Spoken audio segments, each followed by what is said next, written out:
दोस्तों, जब भी ताइवान का नाम लिया जाता है तो हमें यही लगता है कि ये एक चाइनीज टेरिटरी है। हालांकि चाइना ताइवान को अपना ही क्षेत्र बताता है, लेकिन हकीकत यही है कि ताइवान एक अलग देश है। ये भी सच है कि बहुत कम देशों ने ताइवान को मान्यता दी है, लेकिन ताइवान चीन का हिस्सा भी नहीं है।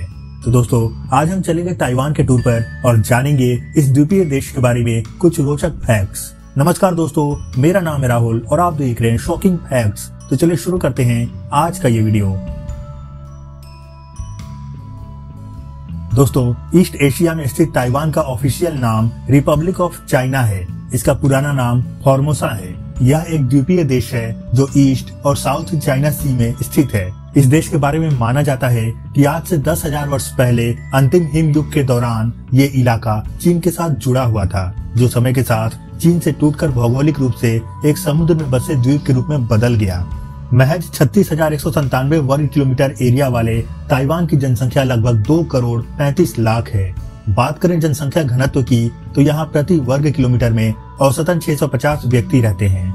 ताइवान के पड़ोसी देशों में वेस्ट में चीन, नॉर्थ वेस्ट में दक्षिण कोरिया, नॉर्थ ईस्ट में जापान, साउथ में फिलीपींस और साउथ वेस्ट में वियतनाम है। ताइवान की राजधानी ताइपे है, जबकि इस देश का सबसे बड़ा शहर न्यू ताइपे सिटी है। इस देश का ऑफिशियल लैंग्वेज स्टैंडर्ड चाइनीज है। हालांकि इस देश में चीन की अन्य भाषाएं जैसे मैंड्रिन, हॉकिन, मात्सू, फॉर्मोसन इत्यादि भी बोली जाती हैं। बात करें धर्म की तो ताइवान की 43.8% आबादी फॉक रिलीजन को मानती है, यानी इन लोगों का अपना कोई धर्म नहीं होता है, बल्कि ये लोग बुद्धिज्म, ताओइज्म, कन्फ्यूशियनिज्म के मिले जुले रूप को धर्म के तौर पर मानते हैं। जबकि 21.2% लोग बुद्धिज्म को, 5.6% लोग क्रिश्चियनिटी को और 1% लोग इस्लाम को मानते हैं। वहीं 13.7% लोग किसी भी धर्म को नहीं मानते हैं। वैसे तो ताइवान का अस्तित्व 13वीं शताब्दी से था, लेकिन समय के साथ इस पर कभी चाइनीज शासकों ने, तो कभी ब्रिटिशर्स ने, तो कभी जापानीज ने शासन किया। 1911 में चाइना में हुए गृह युद्ध के बाद चाइनीज विद्रोही कमांडर कुओमितांग ने फॉर्मोसा को अपना नया देश बनाया। 25 अक्टूबर 1945 को फॉर्मोसा को ताइवान नाम दिया गया और 7 दिसंबर 1949 से यहाँ नई सरकार ने अपना कामकाज शुरू कर दिया। दोस्तों, वर्तमान में अमेरिका और भारत समेत कई देशों ने इसे एक देश के तौर पर मान्यता दे रखी है। ताइवान के झंडे में लाल, नीला और सफेद रंग है और उसमें एक सूर्य भी बना हुआ है। सूर्य पर 12 किरणें बनी हुई हैं, जो ताइवान के 12 समय और 12 महीनों को दर्शाती हैं। झंडे का लाल रंग क्रांतिकारियों को दर्शाता है। दोस्तों, भले ही ताइवान के झंडे को मान्यता दी गई हो, पर चाइना इसे नहीं मानता। यहाँ तक कि चीन ताइवान की आजादी को भी नहीं मानता है। यही कारण है कि ओलंपिक या अंतर्राष्ट्रीय स्तर पर होने वाले किसी भी खेल में ताइवान के झंडे को प्रयोग करने की इजाजत नहीं है। दोस्तों, ताइवान की जीडीपी 759.104 बिलियन डॉलर है, जबकि औसतन प्रति व्यक्ति आय $32,123 है।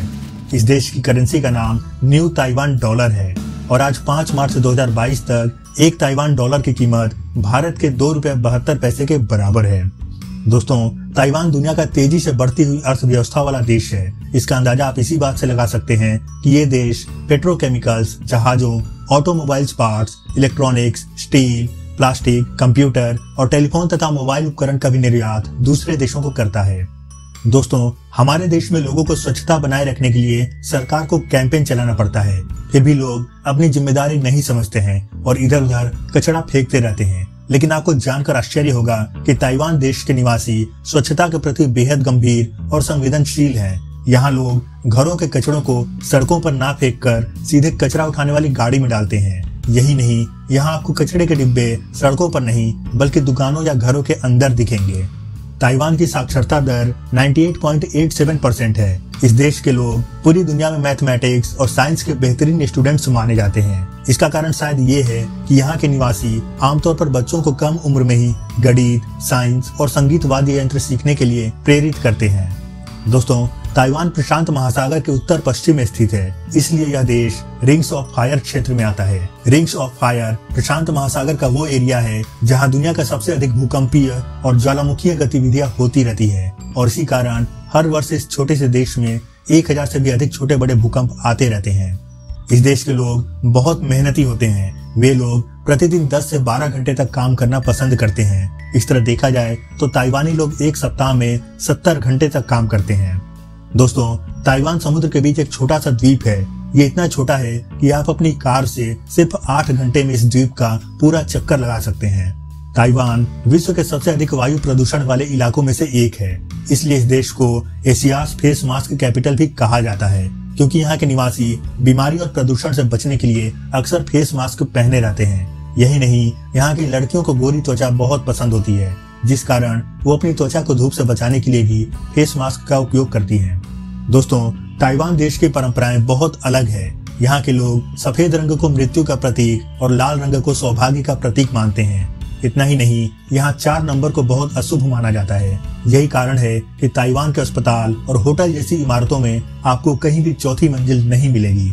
दोस्तों, ताइवान देश के आधिकारिक कैलेंडर के अनुसार यहाँ हर वर्ष अगस्त माह में हंगरी घोस्ट फेस्टिवल मनाया जाता है, जिसमें यहाँ के निवासी विनाशकारी भूत प्रेतों की शक्तियों से बचने के लिए पूजा पाठ इत्यादि करते हैं। इस दौरान पूरे देश में शादी ब्याह या नए व्यवसाय जैसे कोई भी शुभ कार्य नहीं किया जाता है। दोस्तों, ताइवान के युशान नेशनल पार्क में स्थित युशान पर्वत इस देश का सबसे ऊंचा पर्वत है। वहीं इल्यूनबी लाइट हाउस ताइवान के सबसे प्रसिद्ध आकर्षक स्थलों में से एक है। इसका निर्माण सन 1882 में किया गया था। तो दोस्तों, ताइवान के बारे में बस इतना ही। अगर आपको भी ताइवान के बारे में कुछ रोचक फैक्ट्स पता है तो कमेंट करके जरूर बताइएगा। वीडियो पसंद आया तो इसे लाइक और शेयर जरूर करें। चैनल पर नए हैं तो सारी सब्सक्राइब करो और बेल आइकन जरूर प्रेस करें। फिर मिलते हैं अपने अगले वीडियो में, तब तक के लिए गुड बाय, जय हिंद।